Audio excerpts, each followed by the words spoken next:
তাই নাকি? হ্যাঁ হ্যাঁ, আপনার কিছুই তো মনে থাকে না। আপনি দিন দিন বুড়ো হয়ে যাচ্ছেন, আর কদিন পরে স্নান করতে ভুলে যাবেন, খেতে ভুলে যাবেন। আমি বুড়ো হয়ে যাচ্ছি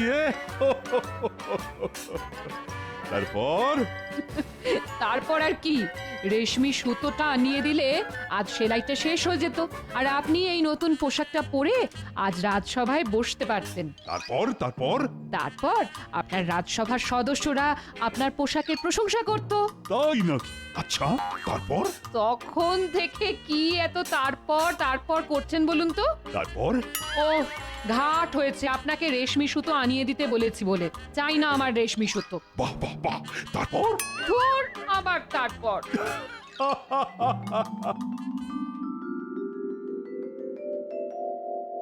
তাহলে ওই কথাই রইল, আজ মহারাজ রাজসভায় ঢুকলে আমরা সবাই একসঙ্গে মহারাজকে বলবো। হ্যাঁ হ্যাঁ, বেতন কাটার বিরুদ্ধে আমাদের প্রতিবাদ চলছে। কিন্তু কতক্ষণ চলবে জানি না।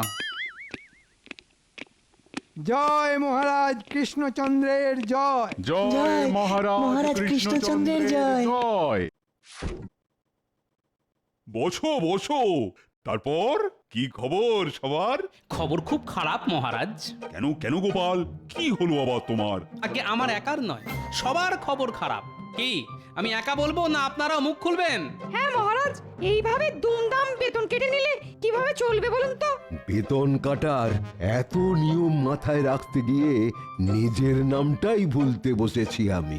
হ্যাঁ মহারাজ, আপনি বরং এসব বাদ দিন। হ্যাঁ মহারাজ, আমাদের বেতন কাটা বন্ধ করুন।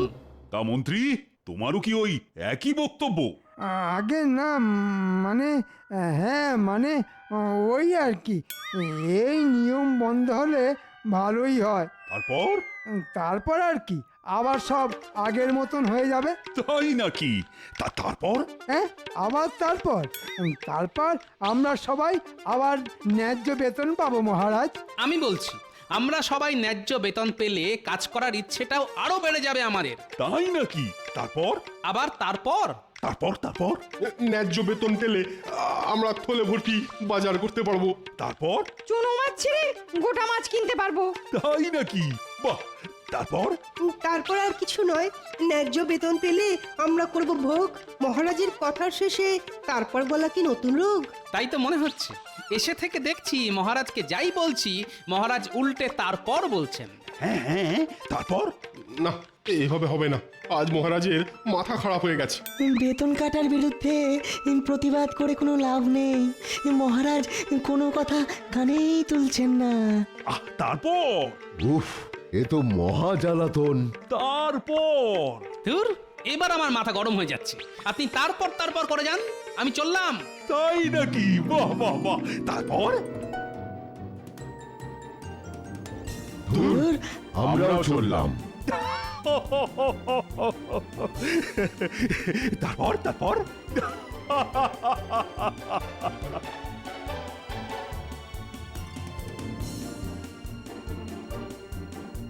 আচ্ছা, জব্দ করেছি সবাইকে। এই কথার শেষে তারপর বলাতে আমাকে রানীর জন্য রেশমি সুতো আনিয়ে দিতে হলো না। এদিকে রাজসভায় সবাই বেতন কাটার প্রতিবাদ করতে এসেছিল, ওরাও বিরক্ত হয়ে চলে গেল। মুখ্য একটা উপায় পেয়েছি।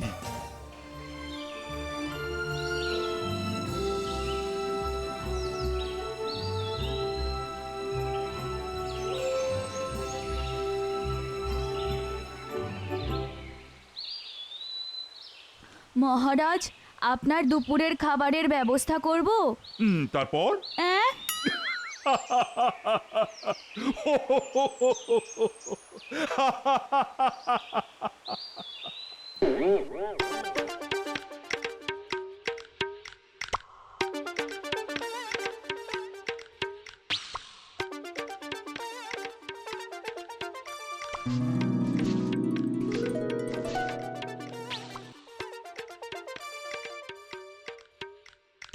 এই এই কি ব্যাপার?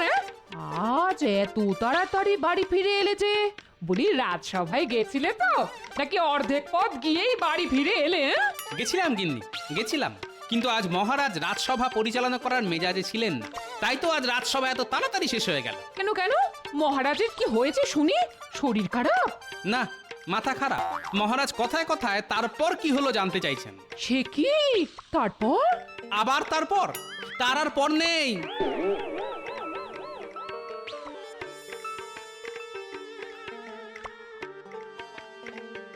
যা বাবা, মানুষটা আমার উপর রাগ দেখিয়ে চলে গেল কেন? না না, কিছু তো একটা হয়েছে। এ কি গো, বলবে তো তারপর কি হলো? গিন্নি, ভালো কথা বলছি, আমার সামনে একদম এই তারপর তারপর করবে না। রাজসভায় মহারাজ, ঘরে গিন্নি, সবাইকে তারপরে পেয়েছে। হুঁ, এই এই এই এই এই এই একদম আমার উপরে চটপাট করবে না, এই বলে দিলাম। হ্যাঁ, আমার হয়েছে যত জ্বালা। হাত পুড়িয়ে রান্না করব আমি, হাত ভিজিয়ে জামা কাপড় কাচবো আমি, বাসন মাজবো আমি, আর মুখ ঝামটাও খাবো আমি। না না না, ওটি হবে না। এই রে, গিন্নি চটে গেছে। এই একটা জিনিসকে আমি বড্ড ভয় পাই। আগে থলে নিয়ে তাড়াতাড়ি বাজারে যাও, না হলে ওরে বাবারে, পালাও! আয় আয় আয় আয় আয় আয় আয় আয় আয় আয় আয় আয় আয়। জলের অভাবে সব গাছ শুকিয়ে মরে গেল, এবার কি হবে? আর কি হবে? এবারে আমাদের না খেতে পেয়ে মরতে হবে। মহাজনের কাছ থেকে টাকা ধার করে চাষ করেছিলাম, এখন তো সেই টাকাও শোধ করতে পারবো না। আমরা এবারে পথি বসবো ভাই, পথি বসবো। আমরা এবারে পথি বসবো। কি হয়েছে ভাই, কাঁদছো কেন? আর বলো না গোপাল দাদা, জলের অভাবে সব ধান গাছ শুকিয়ে গেছে। এদিকে এদিকে বাজারে আমাদের বিস্তর ধার হয়েছে, সব টাকা পয়সা শোধ করব কি করে সেই ভেবেই আমরা কাঁদতেছি গোপাল দাদা গো, গোপাল দাদা গো। বুঝেছি, কিন্তু তোমাদের চোখের জলে যে মাটি ভিজবে না ভাই। হ্যাঁ হ্যাঁ নয়, হ্যাঁ। তাই তোমরা কান্না বন্ধ করে মহারাজের কাছে যাও, উনি তোমাদের ঠিক সাহায্য করবেন। ঠিক আছে, ঠিক আছে গোপাল দাদা, তুমি যখন বলছো তখন আমরা তাই যাচ্ছি। এই এই চল চল চল। হ্যাঁ হ্যাঁ, চলো চলো চলো চলো।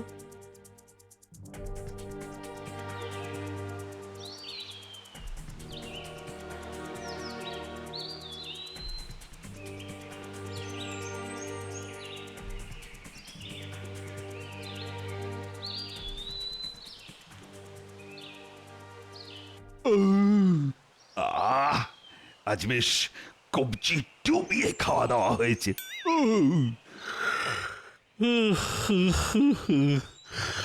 এবার একটু ভাত খেয়েও দিতে পারলে মন্দ হয় না। হাতে তো বাবা, হাতে তো তেমন কোনো কাজও নেই। না, একটু একটু ঘুমিয়েই নি।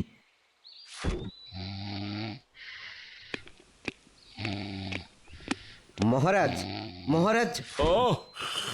বাবা, আমাকে আর ডাকার সময় পেলে না, সবে চোখটা লেগে এসেছিল। আগে ক্ষমা করে দিন মহারাজ, বাইরে দুজন প্রজা দাঁড়িয়ে আছে, তারা আপনার সঙ্গে দেখা করতে চান। না না, এখন না, এখন না, এখন আমি ঘুমাবো। আগে আগে ওরা খুব কান্নাকাটি করছে মহারাজ। ধর ধর, শান্তি নেই। চলো চলো দেখি।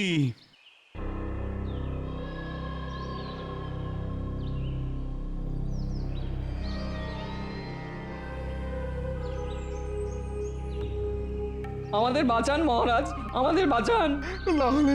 না হলে আমরা পথে বসবো। আচ্ছা আচ্ছা, তোমাদের পথে বসতে হবে না, তোমরা এখন বাড়িতে গিয়ে বসো। কালকে কালকে রাজসভায় আমি তোমাদের কথা শুনবো। আগে আগে আমাদের তাড়িয়ে দেবেন না মহারাজ। গোপাল দাদা বলল আপনার কাছে সাহায্য চাইতে, তাই তো আমরা ছুটতে আপনার কাছে এলাম মহারাজ।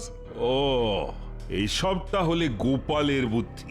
গোপাল ভেবেছে এদের পাঠিয়ে ও আমার দুপুরের ভাত ঘুমটাকে চটকে দিতে পারবে।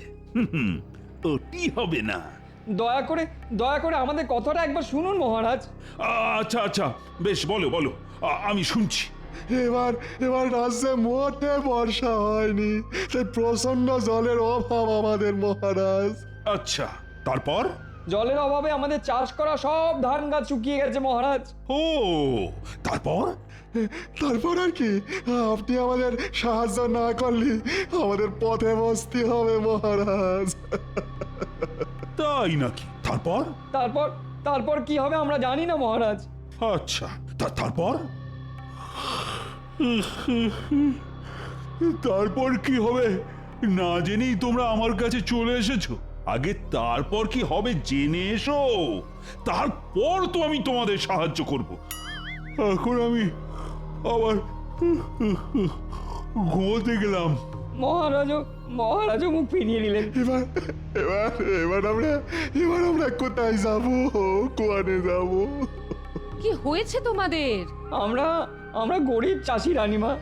জলের অভাবে সব ধান গাছ শুকিয়ে মারা গেছে। তাই গোপাল দাদার বুদ্ধিতে আমরা মহারাজের সাহায্য চাইতে এসেছিলাম। কিন্তু মহারাজ কোথায় কোথায় তারপর কি হলো জানতে চাইছেন?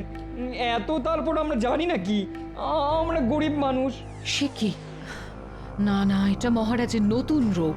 দায়িত্ব এড়িয়ে যাওয়ার জন্য উনি কথায় কথায় তারপর বলছেন। আমাকেও বলেছেন, এদেরও বললেন। আমাদের বাসান রানীমা, আমাদের বাসান। তবে তোমরা এক কাজ করো, তোমরা গোপালকে গিয়ে বলো গোপাল যেন আজই আমার সঙ্গে একবার দেখা করে যায়। আচ্ছা আচ্ছা রানীমা, আচ্ছা।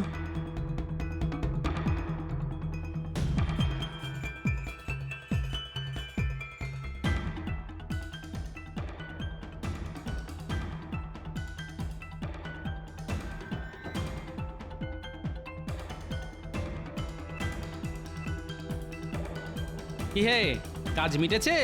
না গোপাল দাদা, আমরা মহারাজের কাছে গিয়েছিলাম, তারপর। হ্যাঁ, আবার তারপর? আচ্ছা আচ্ছা, তারপর কি হলো বল? রানীমা আজই তোমাকে একবার ওনার সঙ্গে দেখা করতে বলেছেন। রানীমা যখন ডেকে পাঠিয়েছেন তখন সমস্যা গুরুতর।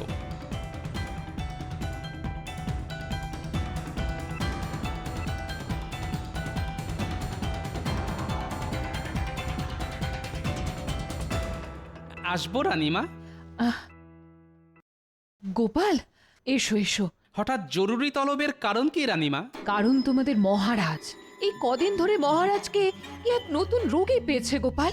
উনি দায়িত্ব এড়িয়ে যাওয়ার জন্য কথায় কথায় তারপর কি হলো জানতে চাইছেন। জানি রানীমা, রাজসভায় বেতন কাটার প্রতিবাদ করায় উনি এই একই কাজ করেছিলেন আমাদের সঙ্গে। তাহলেই বোঝো, মহারাজের এই রোগ বাড়ার আগেই মহারাজকে রোগ মুক্ত করতে হবে গোপাল, না হলে মহা বিপদ। আমি জানি একমাত্র তুমিই পারবে এটা। খালি পেটে তো আবার আমার বুদ্ধি খুলতে চায় না। একটু ভালো মন্দ খাবার দাবার হলে। এই কে আছো? গোপালের জন্য মাছ, মাংস, মন্ডা মিঠাইয়ের ব্যবস্থা করো। শুরু করি রানীমা? করো করো করো গোপাল, এই সব আয়োজন শুধুমাত্র তোমার জন্য।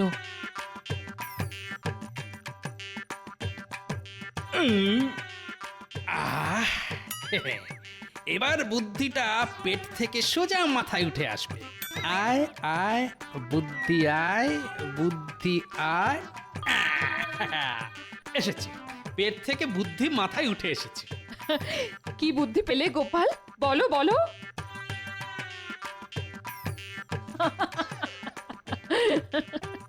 বেশ, তুমি যেমনটা বললে আমি ঠিক তেমনটাই করব। ব্যাস, তাহলেই হবে। বাকি কাজ করবে গোপাল ভাঁড়।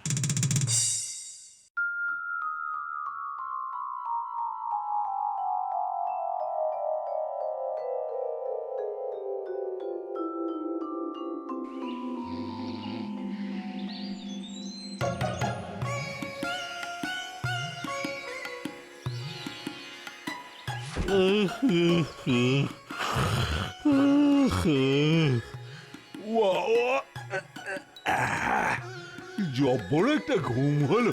শুভ সকাল মহারাজ। কি এসব কি রানী? কেন, আপনার প্রাতরাশ? বাবা, চোখ না খুলতেই গরম গরম লুচি, তরকারি আর মিষ্টি নিয়ে হাজির। নিন নিন, আর দেরি করবেন না, তাড়াতাড়ি খাওয়া শুরু করুন।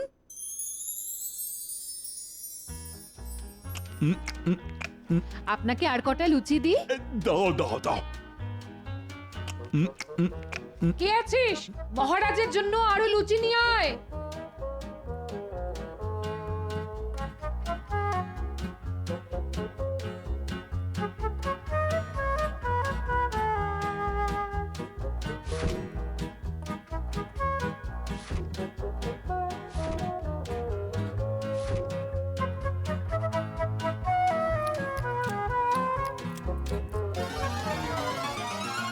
আহ, সকাল সকাল ও বাবা, অনেক খাবার খেয়ে নিয়েছি। ওরে বাবা রে, এই রে, আমার ভীষণ জোরে বেগ এসে গেল যে।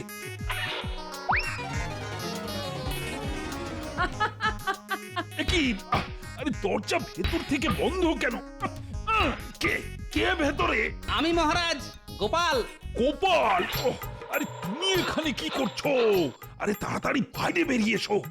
আমি যা বাবাকে আটকে রাখতে পারছি না। তাই নাকি মহারাজ? তারপর? আর বেশিক্ষণ দাঁড়িয়ে থাকলে ওই বাবা এখানেই হয়ে যাবে। আচ্ছা, তারপর?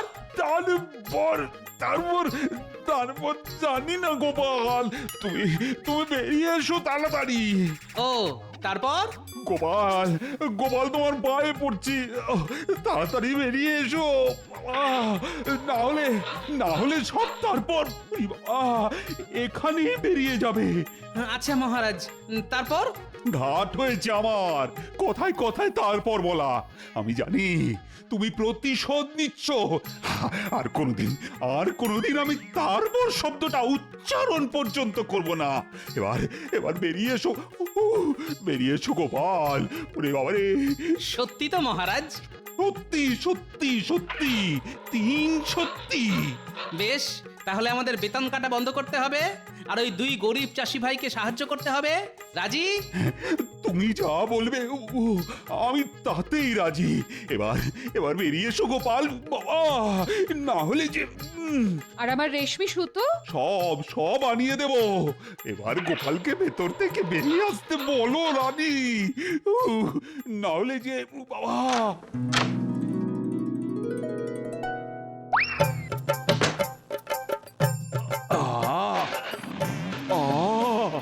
শান্তি।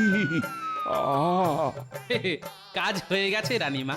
মহারাজের তারপর রোগ আর কোনোদিনও ফিরে আসবে না। দারুণ দারুণ খেলা দেখালে তুমি গোপাল, আমি তোমাকে পুরস্কার দেব। ধন্যবাদ রানীমা। তারপর গোপাল পুরস্কার হিসাবে কত মোহর পেল আপনারা জানতে চান? আবার তারপর? রোজ ঘুম থেকে উঠে রাজসভায় যেতে আর ভালো লাগে না। হ্যাঁ, ঠিক বলেছেন মন্ত্রী মশাই। তাই তো আমি মাঝে মাঝে রাজসভায় ডুব মারি। কিন্তু বেশ কিছুদিন ধরে দেখছি একদিন রাজসভায় ডুব মারলে বেতন থেকে 2 মোহর কমে যাচ্ছে। হ্যাঁ, ঠিকই বুঝেছো তুমি গোপাল। মহারাজ নতুন নিয়ম করেছেন, এবার থেকে রাজসভায় ডুব মারলে বেতন কাটা যাবে। বেতন কাটারও আবার নিয়ম আছে?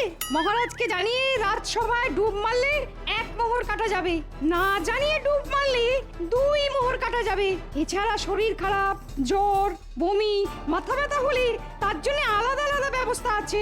মানুষের শরীর খারাপ কি আর জানিয়ে হয়? যখন হয় হঠাৎ করেই হয়, তখন কি হবে? দুম করে এত সব নিয়ম মহারাজ কেন যে বার করলেন কে জানে। চলুন আমরা মহারাজের এই উদ্ভট নিয়মের বিরুদ্ধে প্রতিবাদ করি। তুমি মহারাজকে চেনো না গোপাল। মহারাজের আদেশে প্রহরী এসে পিছনে বল্লমের খোঁচা দিলে তোমার সব প্রতিবাদ বেরিয়ে যাবে।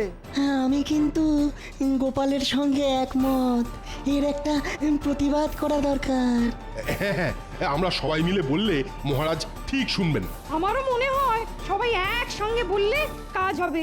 বেশ, সবাই একসঙ্গে বললে আমি আছি, কিন্তু আমি একা একা কিছু করতে পারবো না, এই আমি আগেই বলে দিলাম। সে তো অবশ্যই। খেজুর গাছে উঠে হাঁড়ি ফাটাবে অন্য কেউ, আর আপনি গাছের নিচে হাঁ করে দাঁড়িয়ে মিষ্টি রস খাবেন, এটাই তো আপনার স্বভাব। এই গোপাল, একদম চিমটি কেটে কথা বলবে না, এই বলে দিলাম। না না, আপনাকে চিমটি কাটতে যাবো এত বড় আঙুল আমার এখনো হয়নি মন্ত্রী মশাই। আমি সামান্য মানুষ, নাম গোপাল ভাঁড়। পিছনে কেউ লাগতে আসলে ওটকে দেব ঘর। কেমন দিলাম? হাহা, দারুণ সভাকবি, দারুণ। অনেক হয়েছে, এবার চলুন সবাই।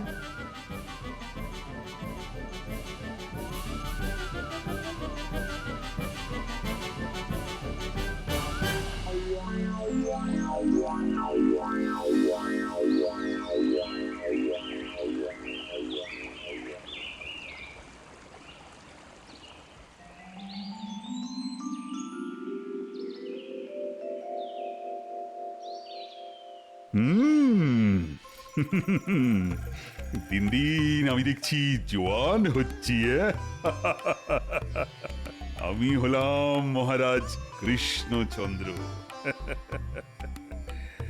আমি বয়সের ভারে ঝুঁকে পড়লে রাজ্য চালাবে কে শুনি? ওহ, দেখেছেন আপনি এখানে? আপনাকে খুঁজতে গিয়ে সারা রাজবাড়ি চষে ফেললাম আমি। এই, কেন কেন রানী, কি হয়েছে? কি আবার হবে? আপনাকে এক সপ্তাহ আগে বলেছিলাম মুর্শিদাবাদ থেকে রেশমি সুতো আনিয়ে দেওয়ার জন্য। সেই কথাটা কি মাথায় আছে আপনার? এই রে, সত্যি তো রানী আমাকে এক সপ্তাহ আগে রেশমি সুতো আনিয়ে দেওয়ার কথা বলেছিল। আমি ভুলে গেছি। রেশমি সুতো পেলে এই সেলাইটা আজই শেষ হয়ে যেত।